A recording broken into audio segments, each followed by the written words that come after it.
Welcome to the Wheats on Your Mind podcast. My name is Aaron Harries.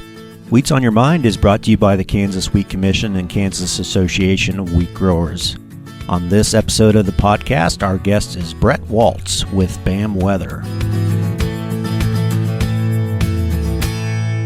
BAM Weather has now grown into an organization that supports clients across the United States and even globally.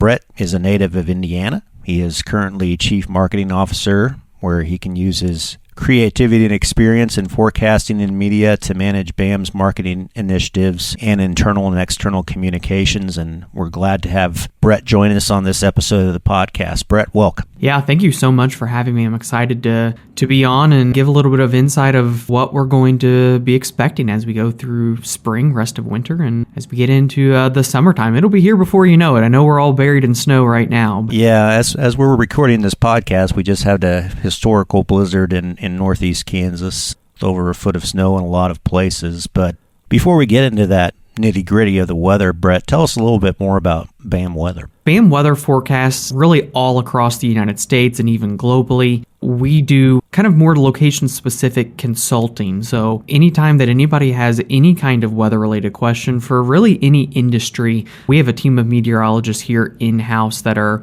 answering people, ensuring that they have the weather information that they need. Everybody's situation is a little bit different, and so we try to provide a service that gets people the information exactly what they need. So we've grown exponentially over the past several years. We work with thousands of farmers and folks in the agriculture industry across the country, and probably a lot of major and minor league baseball teams and NFL teams a lot of folks are familiar with, we support as well. Weather is important for business and farming, and a lot of folks rely on weather consulting these days. I was just talking to our producer Dave before we started recording this recent blizzard in northeast Kansas, and what amazes me is the computer models had a lock on this storm 5 days before it hit, which is just constantly amazes me. What do you think about that? I mean, you see these models every day, and there's so many different computer models. I mean, they're getting pretty good, aren't they? For sure. And I will say, I think that they benefited in this case from the cold, high pressure to the north. It's been several years since we've had a big area of high pressure across Greenland and Canada and the North Pacific Ocean that in these situations, weather models normally do pretty well when you get what we call blocking, high pressure in the higher latitudes. That's really where weather models excel. And I will say, out in the Central Plains in Kansas and Missouri especially, they, as you mentioned, they really locked on and did a very good job. Further east, I will say here locally, there was a little bit more variability. It is interesting how models can do so great in one part of a storm and then the other part of the storm struggle a little bit more, which just goes to show that certainly they've gotten better. They've been fine-tuned. They do very well in certain situations, but they're not perfect. There's still definitely the need for meteorologists to be monitoring them for potential errors. We've been in the throes of a drought here in the high plains of the United States probably for 3 or 4 years, and while conditions have improved recently, I think it's safe to say we're out of that drought territory. So you spoke about that blocking pattern. We just had a very mild and dry December and had this sudden shift. So what exactly happened? The stages throughout December were kind of set for this happening. We got a big, what we call a big ridge of high pressure that developed across the western U.S. And when you get that to set up in December, historically it tends to kind of migrate north and west as we go throughout the rest of winter and especially January. And so what happened is as that high pressure migrated further north and west, more over northern Canada, over Alaska, the Arctic, and Greenland, what ends up happening is the storm track is kind of allowed to set up south of that. And that's exactly what happened, is we went from warmth and high pressure and ridging across the western and central U.S. in December to that migrating just far enough north that it lets those low pressure systems kind of undercut the high and work across the south central U.S. and in the Ohio Valley. And again, I know this won't come out. We're going to see more of those types of systems down further across the southern U.S. as we go through mid-January. Yeah, the current snowstorm that we had here in early January really put a nice blanket of ice and snow across most of central and eastern Kansas. Of course, we're a winter wheat growing region, so we like to see that, cover that. Not maybe as much beneficial in the western part of the state in terms of snow, but let's talk about bigger picture things. El Nino, La Nina, we often focus on that. A little bit of a weather geek. Follow the MJO, which I'd like to talk about a little bit. It just all goes back to ocean temperatures, doesn't it? And the MJO, tell us what the MJO is. The MJO is the Madden Julian oscillation, and the MJO is the acronym for that. And, the simplest way that I can kind of describe that is it's basically measuring a cluster of thunderstorms or a wave of thunderstorms that moves from west to east across the equator. And these thunderstorms, they, provide a lot of upward motion, and then as that upward motion happens, it basically impacts the jet streams.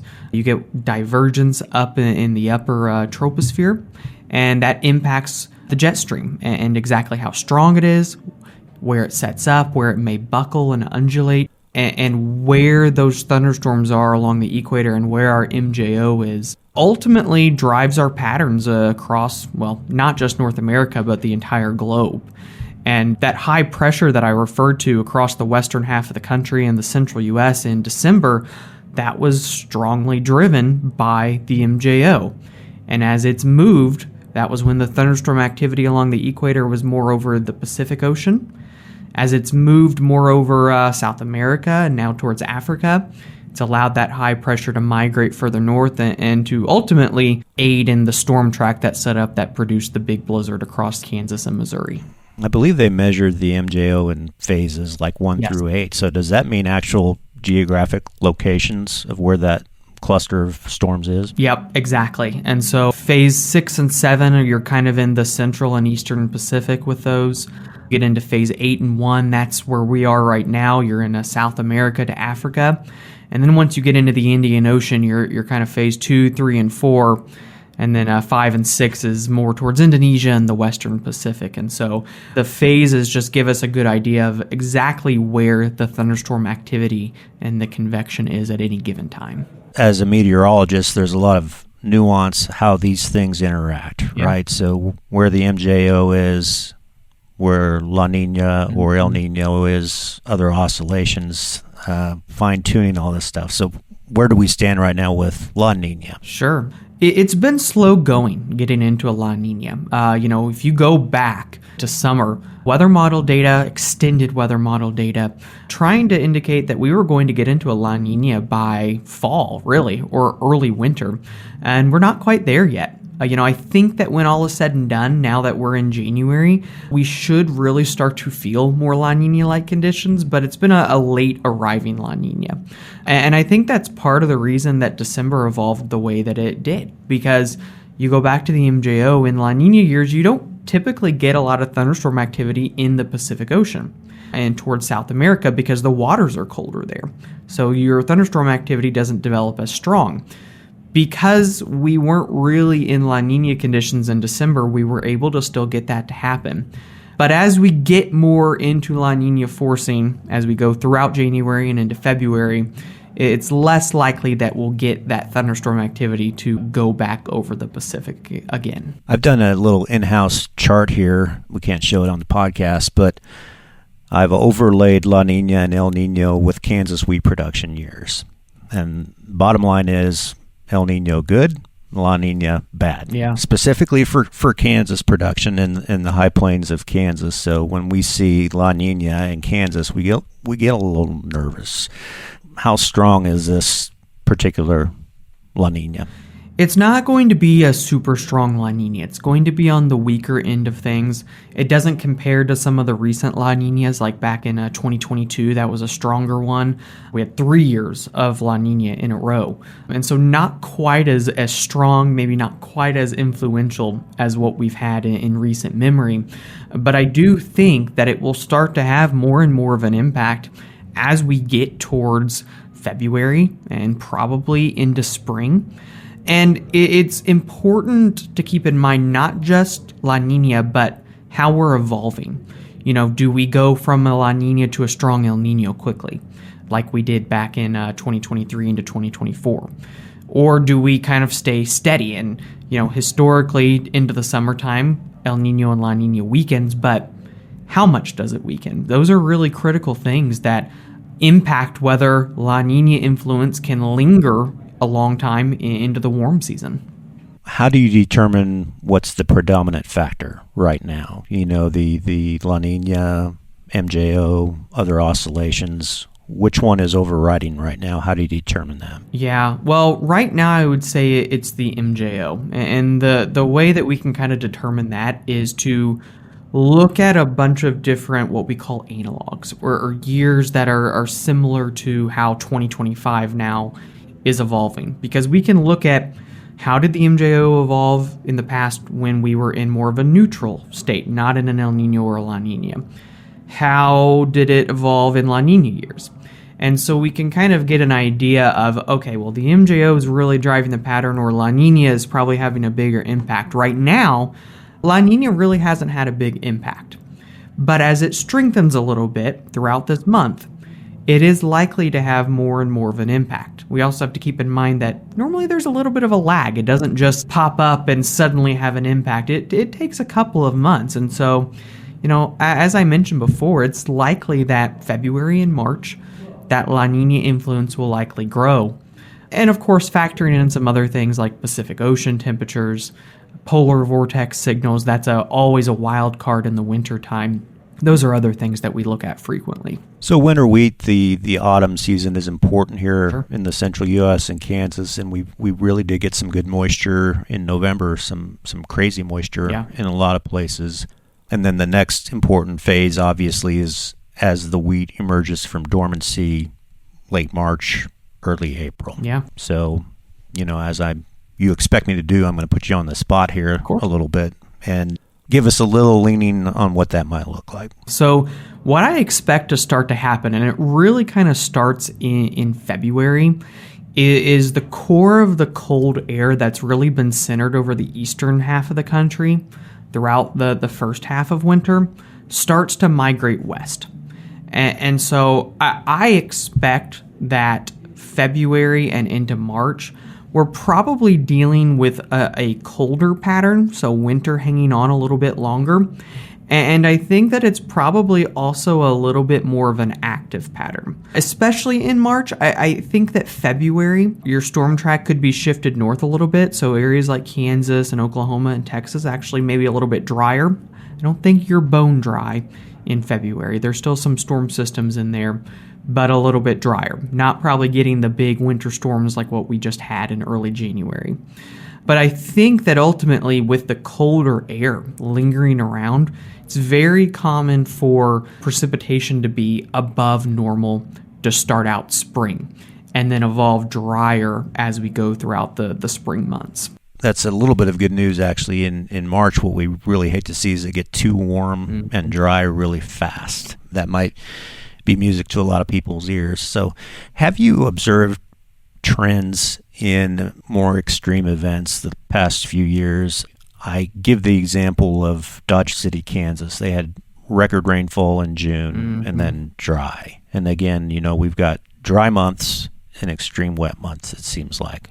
What are you seeing? I think part of that is related to what's going on in the Pacific Ocean.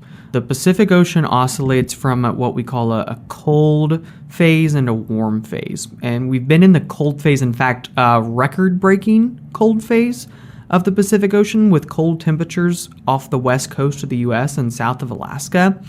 And it's very common in those types of situations to have big gradients. And what you get at times are big gradients that can lead to those big storm clusters and can lead it to be very wet. But it's a fine line because those storm clusters shift a little bit north or a little bit south, and then all of a sudden you're bone dry and you're fresh out of luck. In the summertime especially, when you get the cold Pacific Ocean type of a pattern like we've had the past several years, you can get some big extremes. You don't typically have a really strong jet stream, and so a lot of the moisture is driven by thunderstorm clusters and convection and not necessarily actual big low pressure systems. And so it can lead to those big extremes. And I would attribute a lot of some of the recent chaos to what's happened in the Pacific Ocean. Any signs of that changing? There are some subtle signs of it maybe weakening, but it's still a very strong cold or negative state, if you will. And with us being in a La Niña, those two kind of typically align. I don't think that it's going to change enough to lose that influence altogether as we go into the spring and the summer months. I still think it's going to be there. We came off a pretty active severe weather season, spring of 2024, migrated a little bit further west. We'd been pretty low-level tornadoes and severe here in the central U.S. for a few years. Yeah. Any guess on what we might head into spring of 2025? Because it starts on a colder note, March and April, I think both could probably lean a little bit colder. I don't expect it to start quite as fast. I do think that the later we go into the season, May, June, July, I think that it could be a pretty active severe weather season, especially across probably areas further east and south. I don't know if Kansas, Nebraska, and those areas, Iowa, I don't know if it's quite as active in those areas for this upcoming year. It may be a little bit more situated south, more into Texas and the deep south as we go throughout this spring. And heat is what kills wheat in Kansas. You know, we can tolerate a little bit of drought. I'll put you on one more spot. May is a critical month temperature-wise, May and early June. While I do think that spring starts out colder, I am concerned that May can be a hotter May. I think that we get progressively hotter. Obviously, that's natural, but I'm talking versus normal. I think that May and June can be hotter months. I do think that maybe the core of the above normal heat may set up more across the northern plains, and so you may be spared from, the extreme heat a little bit, but I do think hotter than normal and a quick start to summer as we go into May and June of this year. Great. Well, Brett, I appreciate your time. I think this has been some very helpful information. If folks want to learn more about BAM weather, what's the best way for them to follow you? I would definitely go check out our website, bamwx.com. We have a platform called Clarity. You can learn all about it on our website that pretty much houses all of our forecast information and a lot of tools that we've designed specifically for agriculture. So fill out the inquiry form there or follow us on social media. We're always updating folks there as well, but obviously Clarity is where we can really get down into the nitty-gritty and the fine details. And we'd love to chat with you. We'd love to help and appreciate you all tuning in. Thank you, Brett. Thank you. Thank you to Brett Waltz with BAM Weather for joining me on this episode of the podcast. If you have a follow-up question or comment, please email us at kswheat@kswheat.com. I'm Aaron Harries. Thanks for listening.